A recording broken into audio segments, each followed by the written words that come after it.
హైదరాబాద్ అత్యంత వేగంగా అభివృద్ధి చెందుతున్న నగరాల్లో ఒకటి. ఐటీ కంపెనీలు, చారిత్రక కట్టడాలు, ఎన్నో వింతలు వినోదాలకు కేంద్రంగా ఉంది మహానగరం.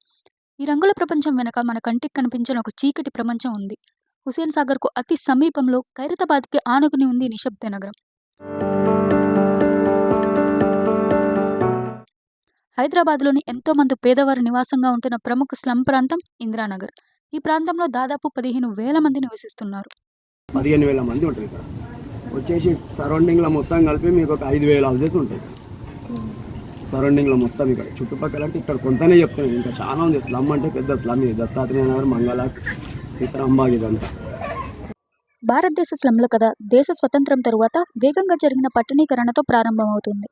వ్యవసాయంలో నష్టాలు రావడం వల్ల ప్రజలు మంచి అవకాశాలు వెతుకుతూ పట్టణాలకు వలస రావడం మొదలైంది. అలా గ్రామాల నుండి వలస వచ్చిన ప్రజలకు మౌలిక సదుపాయాలు కల్పించడంలో పట్టణాలు విఫలమయ్యాయి. ఓకే, మీ ఏరియా నుండి ఎందుకు వచ్చేసారు ఇక్కడికి? ఇట్లే పంటలు పండాయి. ఓకే, పంటలు పండినందుకు బాకులు అయినాయి, జగ్గి అప్పు ఓకే, ఇట్లే పెళ్ళిళ్ళు అయినాయి. నా కొడుకు పెళ్లి చేసిన అప్పులు అయినాయి. ఏడన్నా పని చేసి తెంపాలని వచ్చినాం. ఓకే. మరి ఇక్కడ ఎట్లా ఉంటుంది? ఇక్కడ పని చేస్తాము, ఇంకా కడుపు నిండా అమ్మాలు తింటాము, తిన్నీకే పొట్ట నిండా అన్నం తింటాము. ఏమన్నా మిగిలింది కట్టుతాము. ఎన్ని సంవత్సరాలు అవుతుంది మీరు ఇక్కడికి వచ్చి? ఇక్కడికి వచ్చి ఎన్ని సంవత్సరాలు అవుతుంది? ఏమో తెలియదు, మర్చిపోయినది. రెండేళ్ళ చెప్పు. రెండేళ్ళ వచ్చి రెండేళ్ళు. ఓకే, ఎవరెవరు వచ్చేసారు? నా కొడుకు, నేను, నా కోడలు. ఓకే. ఈ ప్రాంతంలో ప్రజల మధ్య ఎన్ని విభేదాలున్నా ఎవరికైనా సమస్య వస్తే మేమందరం ఒక్కటైపోతాం అంటున్న వారి మాటలే వారి మధ్య ఐకమత్యాన్ని తెలుపుతున్నాయి. ఇందిరానగర్ బస్తీలో అన్ని కులాల వాళ్ళు అందరూ కూడా కలిసిమెలిసి ఉంటారు. ఏదన్నా ఎవరింట్లోనన్నా ఏదన్నా సంఘటన జరిగినా కూడా అందరూ కూడా అక్కడికి వెళ్ళేసి వాళ్ళు ఎవరింట్లోనన్నా చనిపోయినా కూడా అన్ని కుటుంబాలు వెళ్ళేసేసి వాళ్ళ మంచెడ్డలలో పాల్పంచుకుంటారు. ఇక్కడ అన్ని కులాల వాళ్ళు కూడా అందరూ కూడా కలిసిమెలిసి ఉంటారు. ఈ స్లమ్ ప్రాంతంలో ఉంటున్న ప్రజలకు స్థిరమైన ఆదాయం లేదు. వారి రోజువారీ కూలీ పనులు, చిన్న చిన్న వ్యాపారాలతో ఉపాధి పొందుతున్నారు. ఈ ప్రాంతంలో ప్రధానంగా అనార్గనైజ్డ్ సెక్టార్ నుండి ఆదాయం సమకూరుతుంది. వీరి ఆదాయం స్థిరంగా ఉండదు, కాబట్టి వారి జీవన ప్రమాణాలు కూడా అనిశ్చితంగా ఉంటాయి. వచ్చేసి డైలీ అడ్డ మీద వెళ్ళాలి, ఆ లేబర్ పని చేసుకోవాలి. అడ్డ మీద దొరికిన రోజు దొరుకుతుంది, దొరకని రోజు దొరకాలి. కొంతమంది అక్కడ కోటిలా పుట్లి ఓడి అటు సైడ్ వెళ్ళి చేసుకుంటున్నారు. ఈ ప్రాంతంలో కొంతమంది యువత నన్ను మల్లన్న గుట్ట దగ్గరకు తీసుకువెళ్లారు. ఈ గుట్టపై దాదాపు 150 ఇళ్లు ఉన్నా ఇక్కడకు రవాణా సౌకర్యం సరిగ్గా లేదు. వారు వారి వాహనాలను కింద వదిలి వెళ్లవలసిన పరిస్థితి.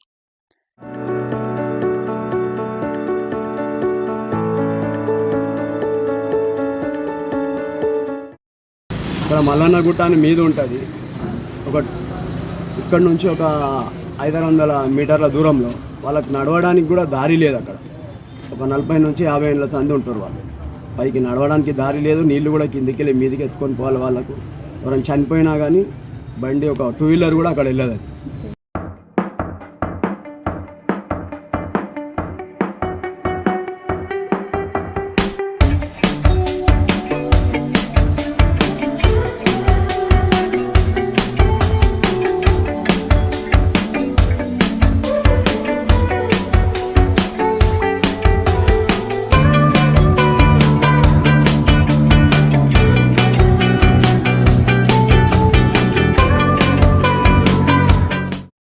ఈ ప్రాంత ప్రజలు ఎదుర్కొంటున్న ప్రధాన సమస్య శానిటేషన్. ఎప్పుడూ ఒకటి లేదా మరొక మ్యాన్హోల్ బయటకు ప్రవహిస్తూనే ఉంటుంది. అలాగే ఇక్కడ చెత్తను కూడా 15 రోజులకు ఒక్కసారి మాత్రమే తొలగిస్తున్నారని, దానివల్ల ఇక్కడ ప్రజలు రోగాల బారిన పడుతున్నారని ఇక్కడ స్థానికులు చెబుతున్నారు.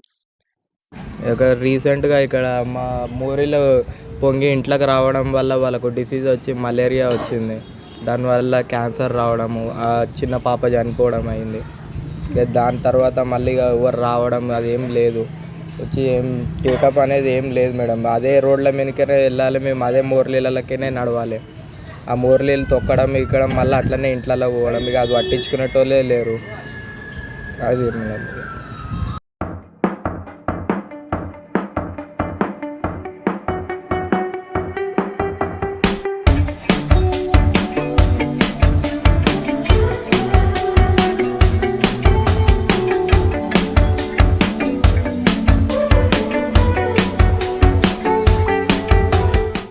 ఇక్కడ ఇల్లు చాలా దగ్గరగా ఉన్నాయి. రెండిళ్ల మధ్య అస్సలు ఖాళీ లేదు. వెంటిలేషన్ కూడా సరిగ్గా లేదు. ఒకే రూమ్ని పగలు కిచెన్ గాను, రాత్రి బెడ్రూమ్ గాను యూజ్ చేస్తున్నారు.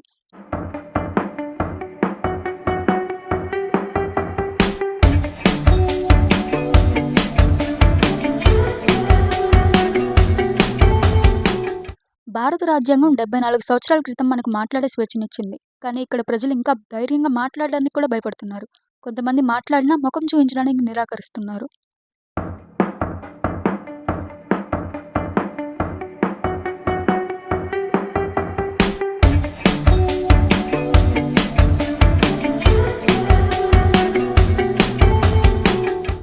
రైట్ టు ఎడ్యుకేషన్ అనేది ఫండమెంటల్ రైట్. కానీ రోజువారీ జీవితంలో వీరు ఎదుర్కొంటున్న పరిస్థితులు వీరి విద్యకు దూరంగాను, శారీరక శ్రమకు దగ్గరగాను తీసుకువెళ్తున్నాయి. ఇక్కడ బస్సీలో ఇందిరానగర్లో అయితే యూత్ చదువుకోవడానికి కారణం అంటే వాళ్ళ పేరెంట్స్ ఎక్కువ ఫైనాన్షియల్గా ప్రాబ్లం ఉండడం వల్ల వాళ్ళ పేరెంట్స్ వాళ్ళ పిల్లలకి ఎక్కువ ప్రోత్సహిస్తలేరు. మొత్తము సిగరెట్లు మందుకి అలవాటు అయిపోయి చాలా చెడిపోతున్నారు యూత్. ఇక్కడ వాళ్ళని చూసి చిన్నపిల్లలు కూడా ఇన్స్పైర్ అయ్యి చాలా ఖరాబ్ అయిపోతున్నారు. బస్సు ఇది అంత డెవలప్మెంట్ కూడా లేదు. ఇక్కడ ఒక బస్ స్టాండ్ వరకు కూడా లేదు, ఒక ఆటో స్టాండ్ వరకు కూడా ఇక్కడ బస్సులో లేదు.